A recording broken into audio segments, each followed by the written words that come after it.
Finally found out that my girlfriend of 10 plus years and fiancé of 4 years has been cheating on me for the last 3 years. After deciding to put all of our money into purchasing a house. Yesterday morning, as he walked out of my driveway, a 30-year-old guy, 5 years my junior, yelled at me.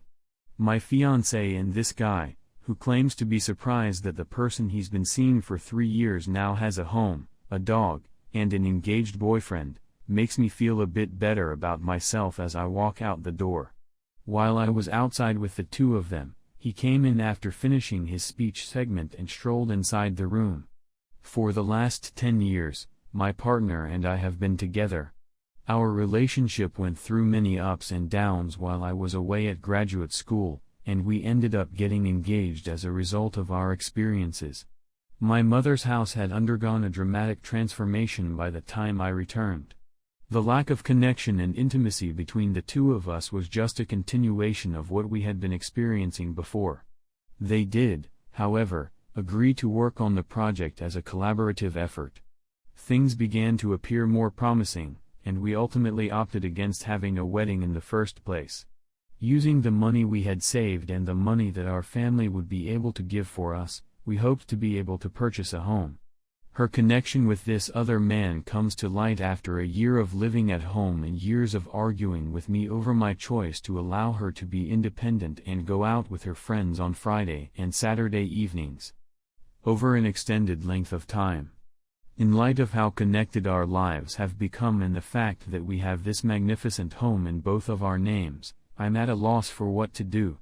In addition to being a superb canine friend, I am encouraged by the fact that she has not refuted anything and seems to have told me the complete truth about this individual. This man was capable of filling a hole in her life that I was unable to fill. Her motivation for doing the crime was twofold: she wanted to feel loved again, and she also wanted to restore her youthful look. I suppose our circumstance was too much for her, and she wanted to be able to pretend she was back in college or something similar to relieve the stress. To be really honest, that's not very fair to me. Though she said that she would want for us to work, I can't seem to get the picture of her and this lie out of my brain, despite her statements. Everything about our lives, our family, and our home is something I adore. But, despite this, I'm not sure I'll ever be able to love her in the same way that I did before. Please make yourself available to me. Update: my choice to spend the weekend apart from my partner came as a result of the news I had just received. When I confided in a few close friends, they supplied me with some sound counsel, but they eventually advised me against making any quick judgments in either way. You should feel these feelings, but you should not allow them to take over your life or demand filthy answers from other people in return. Despite the fact that my partner has been abusive to me, I have no ill will toward her and have no wish to see her die. We all know what you're thinking, and it may be an indicator that I'm losing interest in her, but I really don't want her to die by the side of the road in the middle of nowhere. All I want is for people to be honest with themselves, and I would like for everyone to be honest with themselves as well.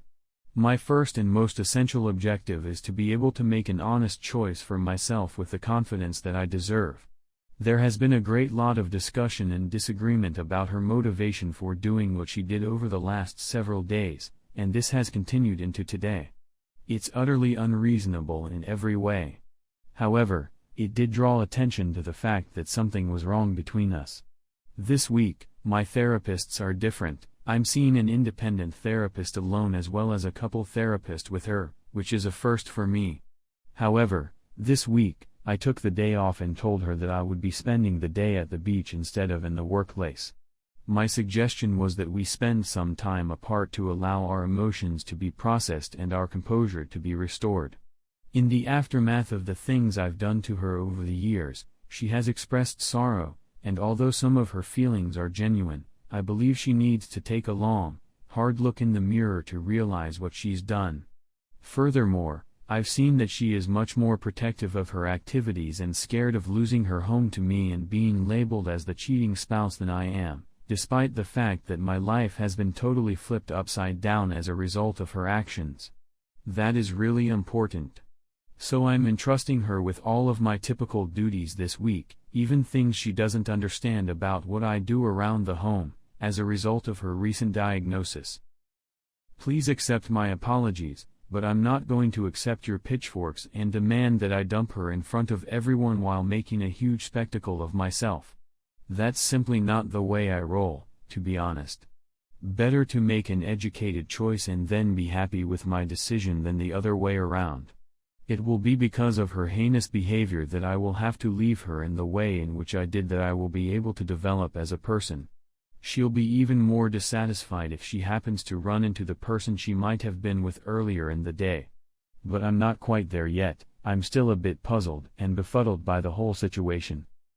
Update 2. A lot has transpired in the previous month or so, and the therapy has shown to be really useful. My ex-fiancée and I came to the conclusion that she needed to relocate to a new apartment and that we needed to end our relationship completely. We've apparently been seeing separate therapists and have agreed not to speak for at least a month as a result of our relationship. That period of time has been set out for me.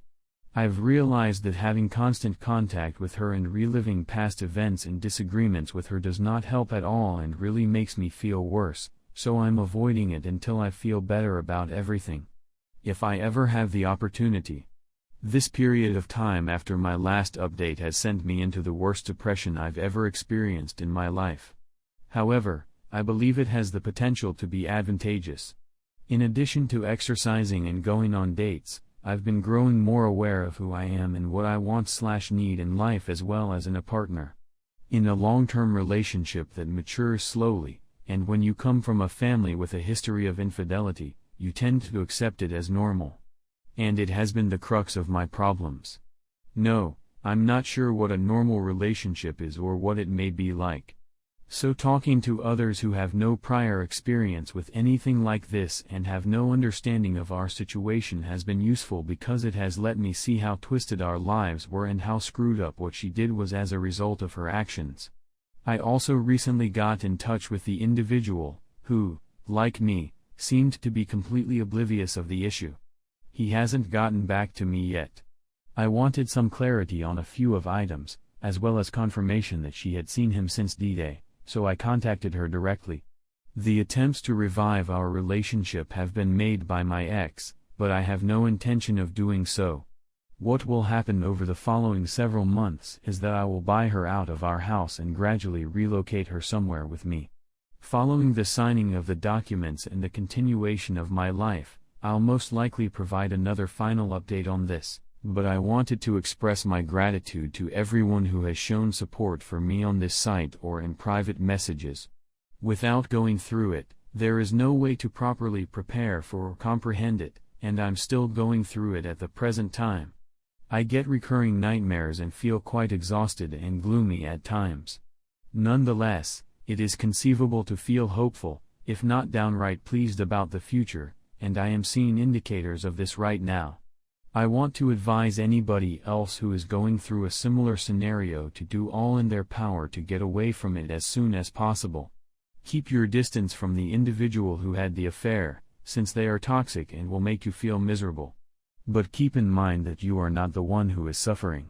Make a commitment to yourself to engage in activities such as going out with friends or taking a trip to keep your mind busy. Broken Open by Elizabeth Lesser, which was recommended to me by my therapist, was a book that I found to be quite beneficial to my recovery.